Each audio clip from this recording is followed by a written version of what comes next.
जय हिंद साथियों, नमस्कार। कैसे हैं आप सब लोग? आशा करता हूं बहुत ही अच्छी होगी। और आपको पता है यूपीएसआई लिखा हुआ है, इसका मतलब यूपीएसआई की वैकेंसी आने वाला है। अब जब भी किसी भी एग्जाम की वैकेंसी आती है, उस एग्जाम को क्रैक करने के लिए सबसे पहला काम होता है हमें सिलेबस डिस्कस करना। तो आज हम सिलेबस बताएंगे, वो भी टॉपिक वाइज बताएंगे भैया कि किस टॉपिक से कितने क्वेश्चंस आते हैं, कौन कौन से टॉपिक कौन से सब्जेक्ट से पूछे जाते हैं, उन पर बात करेंगे। पूरा सिलेबस है और आपको पता है कि किस सब्जेक्ट से कितने प्रश्न आते हैं, नेगेटिव मार्किंग है या नहीं है, 35% क्वालिफिकेशन क्या होती है, वो सारी बातें करेंगे। साथ में ये भी बताएंगे स्ट्रैटेजी क्या होनी चाहिए, बुक लिस्ट कौन सी होनी चाहिए। और ये अपडेटेड है, जो पिछली बार एग्जाम हुआ था एसआई का, उसके पॉइंट ऑफ व्यू से मैं लेकर आया हूं। तो सिलेबस के लिए सबसे पहले आपको पता ही है, ये लिखा हुआ है, ये 4 सब्जेक्ट आते हैं यूपीएसआई में। क्या आता है? ये 4 ही सब्जेक्ट आते हैं। कौन कौन से? तो आपका आंसर होगा मेरे भाई, एक तो आता है सामान्य हिंदी, ठीक है, एक आता है सामान्य ज्ञान जिसे हम जीके जीएस के नाम से जानते हैं, और आपको पता है इसी के अंतर आती है मूल विधि, बेसिक लॉ। मूल विधि से भी अच्छे खासे प्रश्न पूछे जाते हैं। मूल विधि क्या है आपको बताएंगे, ये जीके जीएस में आती है मूल विधि। सामान्य ज्ञान, उसके बाद आती है संख्यात्मक और मानसिक योग्यता, यानी हम मैथ कह सकते हैं। तीसरा नंबर क्या है हमारा? मैथ का आता है मेरे भाई। और चौथे नंबर पर आता है रीजनिंग, जिसे हम मानसिक अभिरुचि या बुद्धि परीक्षण या तार्किक क्षमता भी कहते हैं। ये रीजनिंग का है। 4 सब्जेक्ट आते हैं और याद रखेंगे हर सब्जेक्ट से मेरे भाई 40 प्रश्न आते हैं। कितने? 40 प्रश्न आते हैं हर सब्जेक्ट से। यहां पर लिखा हुआ है, इधर देख लेते हैं। यहां से भी 40 प्रश्न आते हैं, यहां से भी 40 आते हैं, और यहां से भी 40 प्रश्न आते हैं। टोटल प्रश्नों की संख्या होती है 160। एक प्रश्न होता है, एक प्रश्न मल्टीप्लाई 2.5, यानी 2.5 नंबर का एक क्वेश्चन होता है मेरे भाई। तो टोटल कितने नंबर हो गए? 400। 400 का ये पेपर होता है कंप्लीट। अब बात करते हैं हम आगे। प्रश्नों की संख्या मैंने आपको बताई थी भाई कि टोटल प्रश्नों की संख्या कितनी है, तो हमारा आंसर हो जाएगा टोटल प्रश्नों की संख्या 160। प्रत्येक विषय से कितने प्रश्न आने हैं? 4। विषय कितने हैं? 4। 40 प्रश्न आने हैं। कुल अंक कितने हैं? तो आप कहोगे 400 का होगा पेपर, यानी एक क्वेश्चन 2.5 नंबर का होगा। कितने का होगा? 2.5 नंबर का होगा। यहां पे लिखा है प्रत्येक प्रश्न 2.5 नंबर का होगा, ठीक है, यहां भी लिखा है अंक का होगा। समय की बात करेंगे, 2 घंटे का समय रहेगा मेरे भाई, 120 मिनट। इस बार परीक्षा ऑफलाइन होनी है। इस बार परीक्षा कैसी होगी? ऑफलाइन होगी। पिछली बार परीक्षा ऑनलाइन हुई थी, ये भी याद रखेंगे।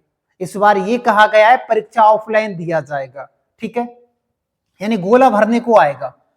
प्रश्न का प्रकार कैसा होगा? एमसीक्यू फॉर्मेट में होगा, वो तो सबको ही पता है। नेगेटिव मार्किंग है क्या? नहीं है मेरे भाई, नेगेटिव मार्किंग नहीं है। तो क्या है? तो आप ये कह सकते हो कि प्रत्येक विषय से, ये लिखा हुआ अभी है, प्रत्येक विषय में न्यूनतम 35% लाना जरूरी है। यानी अगर मैं आपसे कहूं, पीछे आके बात करें कि 35% लाना जरूरी है, यानी हिंदी में 40 में से कम 14, और हर विषय में कम से कम 14 प्रश्न तो कॉमन है, ये तो लाना ही पड़ेगा मेरे भाई। मान लेते हैं आपके सब में सही है, बढ़िया है, किसी एक सब्जेक्ट में 10 ही क्वेश्चन सही हो गए, तो आपका रिजल्ट नहीं आएगा, आप नहीं क्वालिफाई कर पाओगे। आपको एक बार मैं फिर बता रहा हूं, मिनिमम इतना तो 14 हर सब्जेक्ट में चाहिए ही चाहिए। बाकी 200 नंबर से अधिक होने चाहिए, यानी हम 200 नंबर की जगह हम लिख सकते हैं 50% से अंक अधिक होने चाहिए। नहीं समझ में आया? समझाते हैं, देखो। और कुल मिलाकर, कुल यानी 400 का, कुल मिलाकर 50% अंक आवश्यक होने चाहिए। यानी जो मेरिट लगेगी वो 200 नंबर से प्लस, एक अनुमान बता रहा हूं, 200 नंबर से प्लस, वैसे जाती तो 300, 250, पौने 300 के आसपास है, लेकिन मैं बता रहा हूं 200 नंबर से प्लस, और हर विषय में 14 नंबर आना जरूरी है। 14 ये कॉमन है, इतना तो आना ही आना है। बाकी अब ये मेरिट चलेंगे, अगर इससे अधिक आ रहे हैं हर सब्जेक्ट में बहुत बेहतरीन हो आप, अगर कोई भी सब्जेक्ट में 10 आ रहे हैं 12 आ रहे हैं तो आप क्वालिफाई एसआई नहीं बन पाओगे, ये चीज याद रखेंगे। हिंदी और अंग्रेजी दोनों भाषाओं में पेपर होगा, द्विभाषी पेपर होगा, ये मैंने आपको बता दिया। यानी हर विषय में कम से कम 14 प्रश्न तो सही होने ही है भाई, एक भी कम हुआ तो आप लिस्ट से बाहर हो जाओगे, ये समझिएगा आप। टोटल 4 विषय मैंने बताए थे, तो हिंदी से कितने आएंगे, 40 क्वेश्चंस आने हैं।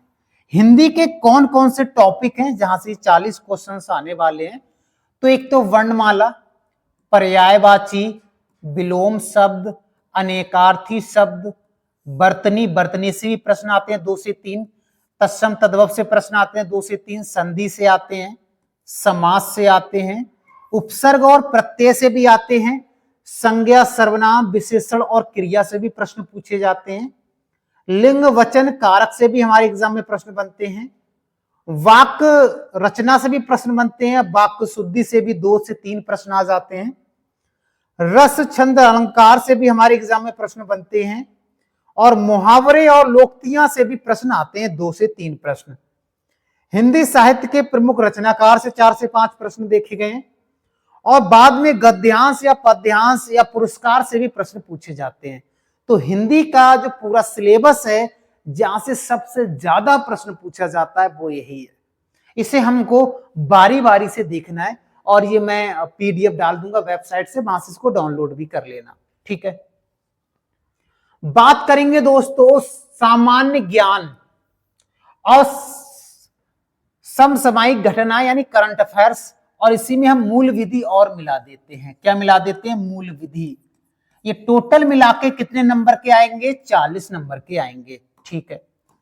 40 में से देख लेते हैं। बात करेंगे इतिहास से, टोटल इतिहास से देखा जाएगा तो दोस्तों 4 से 5 प्रश्न देखे जाते हैं कंप्लीट इतिहास से, यानी कंप्लीट यानी तीनों से। प्राचीन इतिहास में आपने देखा होगा सिंधु घाटी सभ्यता, वैदिक सभ्यता, महाजनपद काल, बौद्ध धर्म, जैन धर्म। आगे भी कई सारे धर्म हैं, जैसे आपने सुना होगा सातवाहन वंश, मौर्य काल, बिंदुसार, ये बहुत सारे राजा रजवाड़े लोग हुए से, हर्षवर्धन काल, या ये सारे काल। तो वहां से भी प्रश्न कभी कभी पूछा जाता है, लेकिन जो मैंने सिलेबस यहाँ पर लिखा है यहां से प्रश्न आना तय है। यहां से वो दिया है जो पिछली बार एसआई के एग्जाम हुए हैं, उसके अकॉर्डिंग ये सिलेबस बनाया गया है। मध्यकालीन इतिहास या मध्यकालीन भारत का इतिहास में देखेंगे, दिल्ली सल्तनत से प्रश्न पूछे जाते हैं, मुगल साम्राज्य से भी प्रश्न बनता है मेरे भाई, मराठा, विजयनगर साम्राज्य से भी प्रश्न बनते हैं, और सबसे ज्यादा जो रेशियो होता है प्रश्न आने का वो आधुनिक भारत से होता है। ब्रिटिश शासन काल से प्रश्न आता है, स्वतंत्रता संग्राम से प्रश्न आता है, कांग्रेस आंदोलन से भी प्रश्न आता है, और क्रांतिकारी आंदोलन से प्रश्न आता है। अंत में मैं ये भी बताऊंगा ये सारा सिलेबस कैसे कवर करोगे, कहां से कवर करोगे, प्रैक्टिस कहां से करनी है, वो सारी बातें बताएंगे। उसी में जीएस में आता है भारतीय भूगोल। भूगोल में तो बहुत सारे टॉपिक हैं, लेकिन जहां से प्रश्न सबसे ज्यादा पूछे गए वो बता रहा हूं।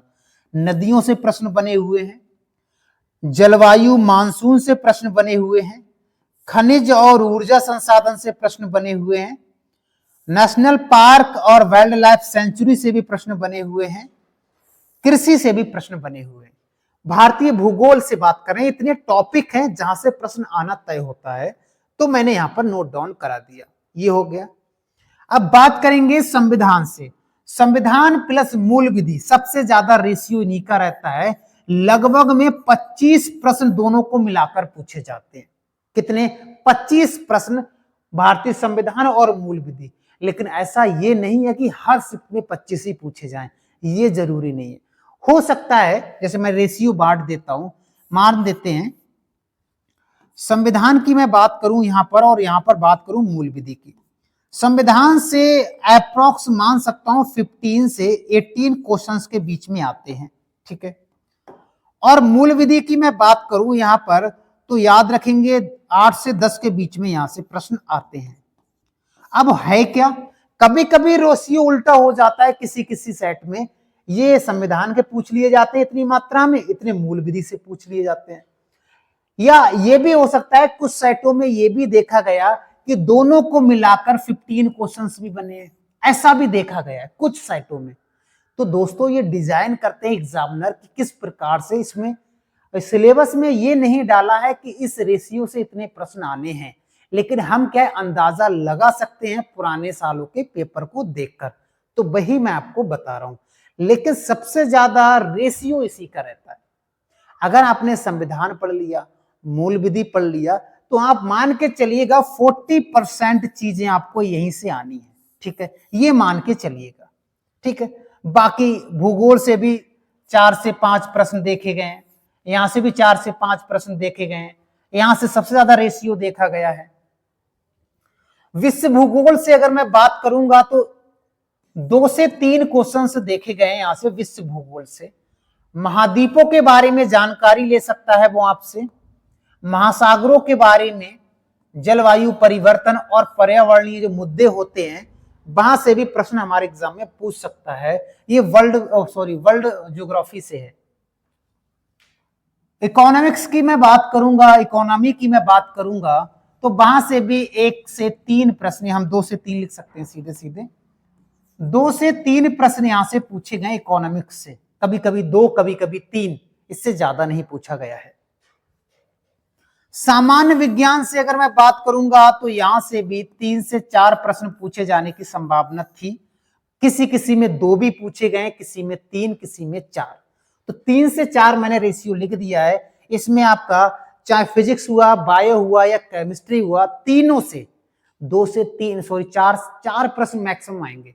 तीनों विज्ञानों को खूब पढ़ते हो, बेसिक जानकारी होना चाहिए बस। अब बात करेंगे करंट अफेयर्स। भैया इसका कोई गारंटी नहीं है।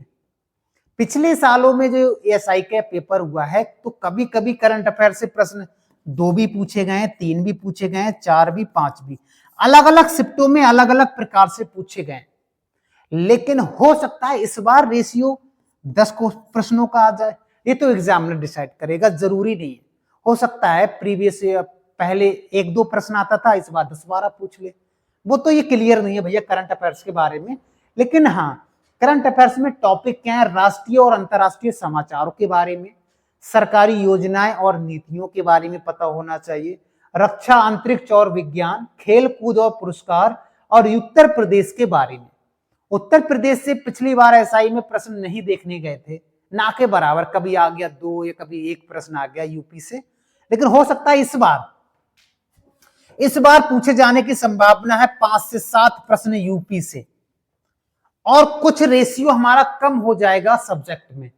अगर आपने यूपी, करंट अफेयर्स और मूल विधि और पॉलिटी पढ़ लिया तो ऐसे समझिएगा 50 से 60% प्रश्न यहीं से आने हैं, ठीक है। क्या क्या, तो करंट अफेयर्स हो गया, मूल विधि, और आपका पॉलिटी हो गया, और आपका यूपी हो गया। यहां से अगर देखोगे तो आपका काम हो जाएगा। तो सिलेबस जीके जीएस का यही है, बहुत है भैया, लेकिन इसको कम से कम समय में कैसे करें वो भी मैं आपको बताऊंगा। अब बात करते हैं मैथ के कितने प्रश्न आने हैं, आप कहोगे 40। टॉपिक कौन कौन से हैं, सबको पता है, नंबर सिस्टम, संख्या पद्धति से प्रश्न आते हैं, एलसीएम एचसीएफ से प्रश्न आते हैं, सरलीकरण से प्रश्न आते हैं, वर्गमूल से प्रश्न आते हैं, घनमूल से भी 1-2 प्रश्न पूछा जाता है, परसेंटेज से सबसे ज्यादा प्रश्न आते हैं, अनुपात, औसत, लाभ हानि बट्टा, साधारण और चक्रवर्ती ब्याज। यानी हम ये कह सकते हैं सबसे ज्यादा प्रश्न जो आते हैं वो यही 5 टॉपिक हैं जहां से सबसे ज्यादा प्रश्न आते हैं। Percentage, ratio, average, profit and loss, compound interest और सिंपल इंटरेस्ट, याद रखेंगे। मिश्रण से भी प्रश्न देखे जाते हैं, समय और कार्य, समय, चाल और दूरी से भी प्रश्न आते हैं, पाइप और टंकी से भी कभी एक पूछ लिया जाता है, कभी नहीं पूछा जाता है। एडवांस मैथ की मैं बात करूंगा तो त्रिभुज से, चतुर्भुज, वृत्त और घन से भी प्रश्न पूछे गए हैं, या हम सीधे कह सकते हैं क्षेत्रमिति से भी प्रश्न पूछे गए हैं। बीज गणित से भी प्रश्न हमारे एग्जाम में पूछे गए, सरलीकरण हुआ चाहे समीकरण हल करवाते हैं ये लोग। डेटा इंटरप्रिटेशन, तालिका और ग्राफ से, किसी किसी सेट में ग्राफ से 4 से 5 प्रश्न पूछे गए, ग्राफ से भी प्रश्न आते हैं। तो ये मैथ का सिलेबस हो गया, याद रखेंगे। रीजनिंग में क्या क्या आता है, रीजनिंग में भी 40 प्रश्न आते हैं। ये टॉपिक मैंने यहां लिखे हैं, जैसे कोडिंग डिकोडिंग सबको पता है, 1-2 प्रश्न बनता है। ब्लड रिलेशन प्रश्न जरूर बनता है। दिशा और दूरी प्रश्न आते ही आते हैं, श्रृंखला से तो कई ज्यादा प्रश्न आते हैं। वेन डायग्राम से भी प्रश्न आते हैं, वर्गीकरण से भी प्रश्न आते हैं, आंकड़ा व्याख्या से भी प्रश्न आते हैं, कथन निष्कर्ष से भी प्रश्न आते हैं, कथन तर्क से भी प्रश्न आते हैं। यानी इनसे प्रश्न सबसे ज्यादा पूछे जाते हैं। ये वाले जो एसआई की मैं बात कर रहा हूं, केवल एसआई में इन 6-7 टॉपिकों से प्रश्न तगड़े, इतने बड़े प्रश्न पूछे जाते हैं कि पढ़ने में ही हमारा 7 से 8 मिनट लग जाता है। तो प्रश्न सॉल्व कहां से करेंगे, तो ये प्रश्न बहुत पूछे जाते हैं। घड़ी कैलेंडर से भी प्रश्न बनता है, जल या दर्पण से भी प्रश्न बनता है, गणितीय गणितीय गणनाएं, बैठने की व्यवस्था, पजल और सिलोजिम्स, यहां से भी प्रश्न बनते हैं। ये वो टॉपिक हैं कि यहां से प्रश्न आना तय होता है एसआई में। ठीक है, ये सारे टॉपिक हैं। तो ये तो हो गया हमारा सिलेबस टॉपिक वाइज। अब आपको ये बताना है कि ये टॉपिक वाइज सिलेबस हम कैसे करें, कहां से करें, ताकि इस बार हमारा जो सपना है डबल स्टार लेने का वो पूरा हो जाए। क्योंकि कई सालों से हम मेहनत कर रहे हैं लेकिन सिलेक्शन नहीं हो पा रहा है। सबसे बड़ी भूल हमारी क्या होती है वो मैं आज आपको बताता हूं। बहुत कम लोग ये सारी चीजें आपको बताएंगे। सबसे पहली बात क्या होती है, हमने तैयारी किया, मान लेते हैं आपने जीके और जीएस की तैयारी किया, कहीं से आपने बैच ले लिया, आपने पढ़ने के बाद आपने रिवीजन भी ठीक किया, लेकिन आपका सबसे बड़ा रोल पता है क्या होता है, प्रैक्टिस। सबसे बड़ा रोल होता है प्रैक्टिस का मेरे भाई। जितना ज्यादा प्रैक्टिस करोगे, चाहे वो मैथ हुआ, जीके जीएस हुआ, रीजनिंग हुआ, हिंदी हुआ, आपके प्रश्न सही हो जाएंगे। मान लेते हैं आपको पता है जितनी भी एसआई की वैकेंसी आएंगी या जितने भी फॉर्म पड़ेंगे, मान लेते हैं मिनिमम 5 लाख फॉर्म पड़ा। कितना? 5 लाख फॉर्म पड़ा मिनिमम। तो 5 लाख में से 4 लाख लोग बैच लेते हैं ऑनलाइन, अलग अलग प्लेटफॉर्म से, अलग अलग प्रकार से बैच खरीदे। कोई 200, 300, 500, 1000, 2000 जैसा बैच खरीदा। किसी ने ऑफलाइन पढ़ा। तो आपने देखा होगा ऑनलाइन की अपेक्षा ऑफलाइन का चांस अधिक रहता है। हालांकि कंटेंट अच्छा डिलीवर करते हैं लेकिन हम मेहनत नहीं कर पाते हैं। तो याद रखेंगे, मान लेते हैं 4 लाख लोगों ने लिया और हमें इतनी भर्ती थोड़ी आई है। मान लेते हैं मैक्सिमम भर्ती 30,000 है, मान लेते हैं 30,000 वैकेंसियां हैं। तो क्या सभी का सिलेक्शन हो जाएगा? नहीं। सिलेक्शन उसका होता है जो अलग से कुछ मेहनत करता है, अलग से प्रैक्टिस करता है, जो चीजें ऑनलाइन टीचर बताते हैं उनसे थोड़ा अलग हटके थोड़ा सा करता है, वो सिलेक्शन ले जाता है। अगर सबका सिलेक्शन होने लगे तो आपको पता है ऑनलाइन, मान लेते हैं किसी प्लेटफॉर्म से किसी में 50,000 बच्चों ने कोर्स खरीदा। अब 50,000 में से आपको पता है सिलेक्ट कितने होते हैं? 200, 100, 200। कहां गए बाकी की? मेहनत सबने किया है। तो ये सारी बातें होती है प्रैक्टिस की, अच्छी जगह से। तो आपको प्रैक्टिस पर्टिकुलर किसी टॉपिक का प्रैक्टिस करना है तो कहां से करना है आपको? तो एक वेबसाइट मैं आपको बता रहा हूं, गूगल या क्रोम पर आपको सर्च करना है ये नाम, gsbyvisnusar.com। जब वहां सर्च करोगे तो प्रत्येक subject, Hindi, math, reasoning, GK, GS का टोटल क्वेश्चन आंसर सीरीज उस लेवल का पड़ा हुआ है कि आप कोई भी एक टॉपिक का लगाना। मैं सबका नहीं बोलूंगा आपसे क्योंकि सब लोग आते हैं अपनी अपनी बात कहते हैं। मैं सिर्फ ये कहूंगा कोई एक टॉपिक आप लगाइए, उसके बाद आप स्वयं लगाओगे, मैं एक बार नहीं कहूंगा। एक टॉपिक लगाने के लिए इसलिए कह रहे हैं, कई सारी चीजें जो अच्छी चीजें होती हैं प्रचार ना होने की वजह से खराब हो जाती हैं या खत्म हो जाती हैं। तो वही मैं बोल रहा हूं कि एक टॉपिक आप करिएगा, कोई सा भी, जीके जीएस का, मैथ का, रीजनिंग का, बहुत शानदार तरीके से। और सबसे बड़ी बात है 10 से 15 अप्रैल के बीच में एक बैच निकाल रहे हैं भैया, एसआई का, कांस्टेबल का, पूरी टीम के साथ। मैथ भी पढ़ाई जाएगी यहाँ पर, रीजनिंग भी पढ़ाई जाएगी, हिंदी, साइंस, इकोनॉमिक्स, सारे सब्जेक्ट पढ़ाए जाएंगे। बहुत शानदार तरीके से बैच चलाया जाएगा, वो भी निःशुल्क चलाया जाएगा। ठीक है, बाकी पीडीएफ आपको भी यहीं से मिल जाएगा, आप यहां से डाउनलोड कर लेना। बाकी मिलते हैं नेक्स्ट वीडियो में, आज के लिए इतना ही। जय हिंद साथियों।